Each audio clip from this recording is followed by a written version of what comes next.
आज हम लोग पढ़ने वाले हैं सरफेस केमिस्ट्री। और ये सरफेस केमिस्ट्री का जो वीडियो है इसमें थ्योरी बहुत सारा है, इसमें आपको थ्योरी बहुत सारा मिलेगा।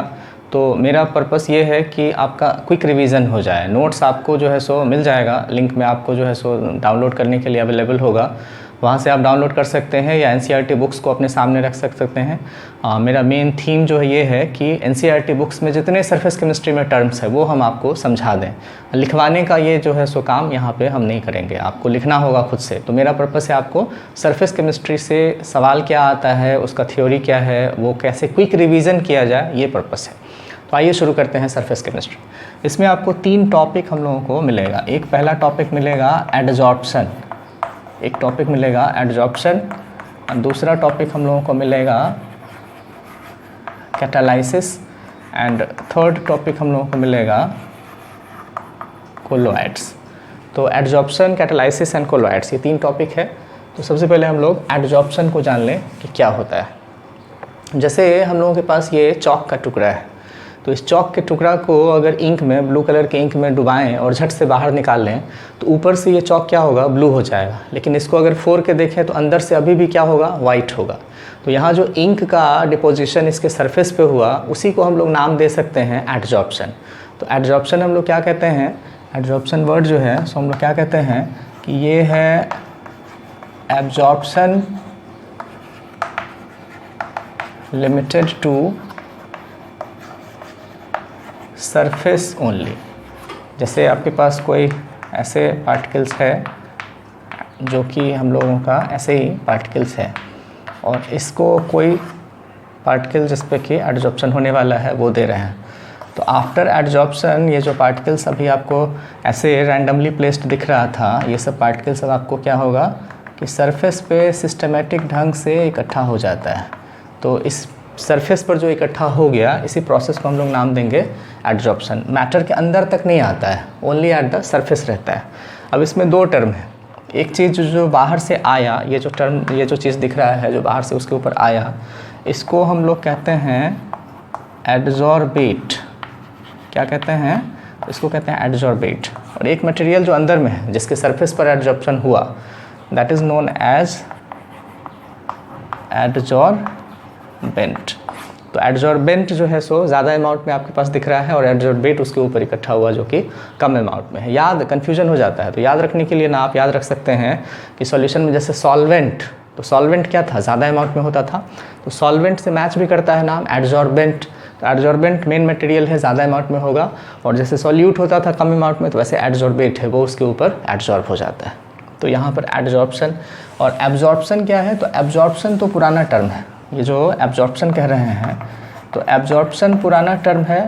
इसमें क्या होता है कि जैसे इस चॉक को हम लोग थोड़ी देर तक इंक में डुबा दें तो पूरी तरह से ये ब्लू हो जाएगा, या फिर इस कपड़ा को पानी में डुबा दें तो पूरी तरह से ये भीग जाएगा। तो दैट इज़ कॉल्ड एब्जॉर्प्शन। तो एब्जॉर्प्शन में जो पार्टिकल्स है वो पूरा बल्क ऑफ द मैटर में जाकर के इकट्ठा हो जाएगा और उसका सब जगह डिस्ट्रीब्यूशन होगा। बट एडजॉर्प्शन में सिर्फ सरफेस पे रहता है। ठीक है, ये चीज़ जान लीजिए। और एक टर्म आपको मिलेगा सॉर्प्शन, एक टर्म मिलता है सॉर्प्शन। तो सॉर्प्शन क्या होता है, तो बोला गया कि जब कभी adsorption and absorption both occur simultaneously then the process is known as sorption. ठीक है, एडजॉर्प्शन एंड एब्जॉर्प्शन जब दोनों साथ साथ हो तब उस प्रोसेस को हम लोग नाम दे देते हैं सॉर्प्शन।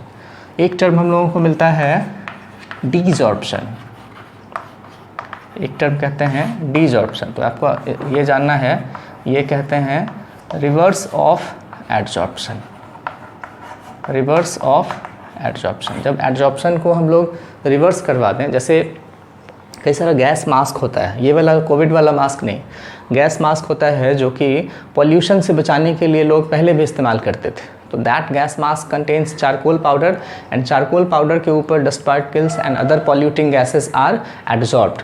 तो धीरे धीरे एडजॉर्प्शन होते होते वो पूरा का पूरा चारकोल पाउडर सैचुरेटेड हो जाता है। तो उसको फिर से रीसाइकिल अगर करना हो तो हीट करेंगे तो उसमें से जो एडजॉर्ब पार्टिकल्स है वो सब बाहर चला जाता है।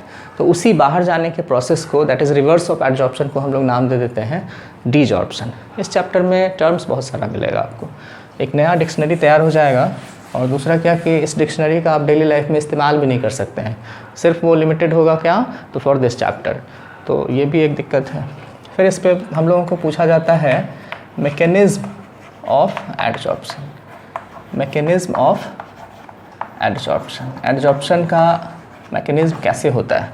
तो अभी थोड़ी देर पहले आपको ये डायग्राम हम बनाए थे कि हम लोगों के पास ये पार्टिकल्स है जिसको कहते हैं एडजॉर्बेट, और इसके ऊपर एडजॉर्प्शन होना है। इसके ऊपर जब एडजॉर्प्शन हो जाएगा तो पार्टिकल्स क्या हो जाएगा, सरफेस पे इकट्ठा हो गया। तो इस प्रोसेस के दौरान क्या है कि इसके ये जो हम लोगों के पास एडजॉर्बेंट है और यहाँ एडजॉर्बेट है, तो इसके और इसके बीच में कोई फोर्स काम करता है, अट्रैक्शन फोर्स काम करता है। That force may be van der Waals type of force or sometimes it is chemical bond also.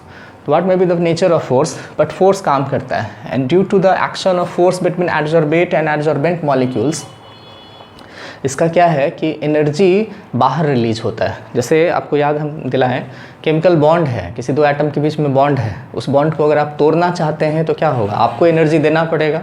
तो अगर कभी बॉन्ड का फॉर्मेशन होगा, दैट इज़ फोर्स का इंक्रीज़ होगा, दो मॉलिक्यूल्स के, दो एटम्स के बीच में फोर्स इंक्रीज़ होगा, तो एनर्जी क्या होगा, बाहर रिलीज होगा।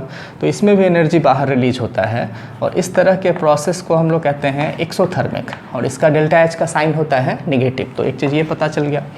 दूसरी बात, यहाँ पर पार्टिकल्स में रैंडमनेस ज़्यादा है, और यहाँ पर पार्टिकल्स क्या हो गया है, एक सिस्टम के तहत यहाँ पर एकदम से डिसिप्लिन में इसके चारों तरफ इकट्ठा हो गया है। तो इसमें हम लोग कहेंगे कि रैंडमनेस इसका घट गया। रैंडमनेस दैट इज़ एंट्रोपी, आप पढ़ते हैं थर्मोडायनेमिक्स में, तो इसका एंट्रोपी भी अगर हम लोग कहें तो ये भी घट गया।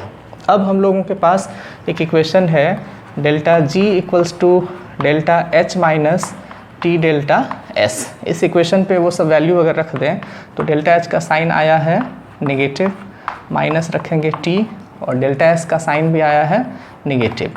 तो यहाँ पर ये टर्म नेगेटिव है और ये माइनस माइनस क्या हो जाएगा, पॉजिटिव। तो एक टर्म आपको नेगेटिव मिलेगा और इधर जो है सो टी मिलेगा। अब इसमें दो पॉसिबिलिटी है कि अगर टेम्परेचर बहुत ज़्यादा होगा, इसमें पॉसिबिलिटी है कि टेम्परेचर अगर बहुत ज़्यादा हम लोग करें, टेम्परेचर बहुत ज़्यादा अगर कर देंगे तो आंसर क्या हो जाएगा, पॉजिटिव।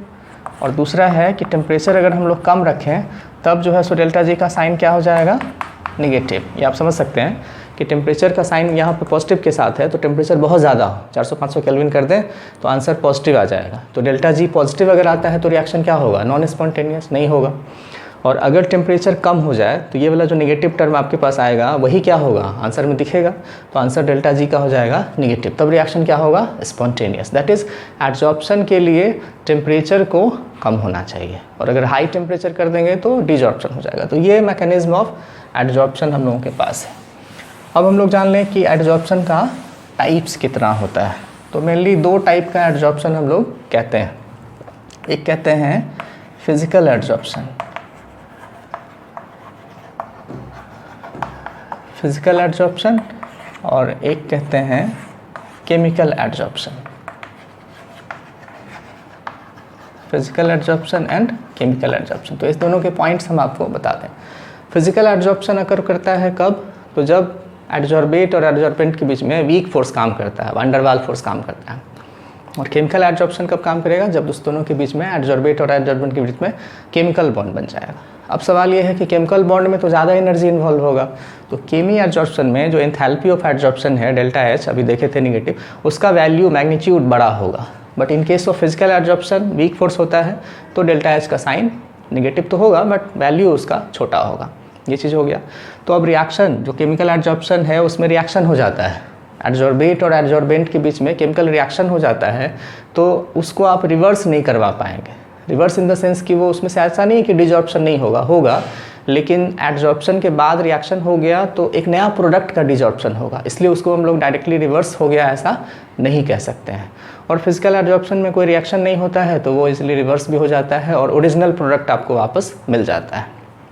फिर इसमें हम लोग कहते हैं कि फिजिकल एडजॉर्प्शन में जो एडजॉर्प्शन का एक लेयर बनता है उसके बाद भी फोर्स काम करते रहता है, van der Waals फोर्स, तो एक दूसरा लेयर इकट्ठा हो जाता है, तो इसको हम लोग कहते हैं कि ये मल्टी लेयर्ड होगा।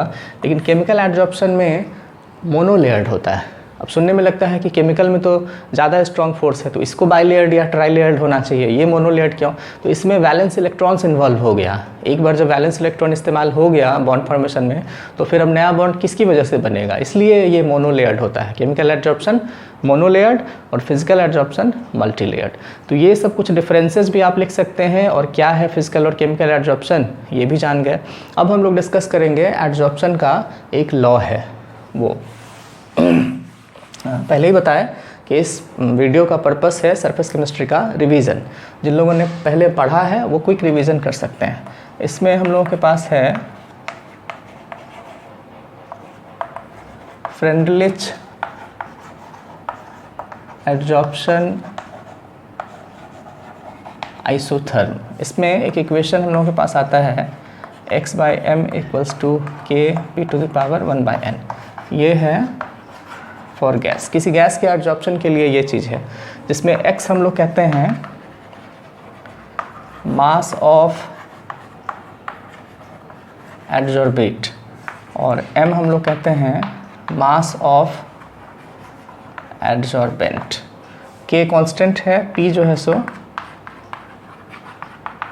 Partial pressure of gas being adsorbed, और n का वैल्यू बोला गया कि ये ग्रेटर देन 1 होता है। तो ये फ्रेंडलिच एडजॉर्प्शन आइसोथर्म का ये मेन इक्वेशन है। और इस इक्वेशन में क्या करते हैं, लॉग लेकर के इसको सिंप्लीफाई कर देते हैं और फिर उसका एक ग्राफ बनाते हैं।